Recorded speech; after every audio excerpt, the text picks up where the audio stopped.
नमस्कार मित्रांनो, बघू शकता डाळ आणि भात हे जे वेस्टेज राहतं ते आपल्या कितीशी फायद्यात असतं त्याच्यावरती आपण आज व्हिडिओ बनवणार आहे।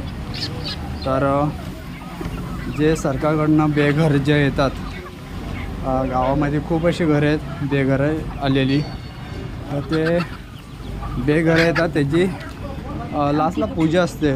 पूजा असल्यामुळे जेवण असतं, तसं खूप असं जेवण राहिलेलं असतं ते आपण टाकून देतो आणि न टाकता आपण या कोंबड्यांसाठी घेऊन येतो।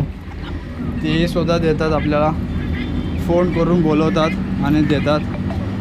आणि सोबत बघू शकता अशा पद्धतीने आपण मिक्स करून सर्वात जास्त म्हणजे आपण त्याच्यामध्ये बघू शकता हळद जी असते ती जास्त टाकतो आपण, आणि हळदीमुळं खूप चांगल्या औषधाचं काम करते हळद। खूप छान असं आपल्याला खाद्याचे जो खर्च असतो तो कमी होतो। अशा गोष्टी छोट्या मोठ्या गोष्टी असतात, ते नक्की तुम्ही हे करा, लक्षात ठेवा।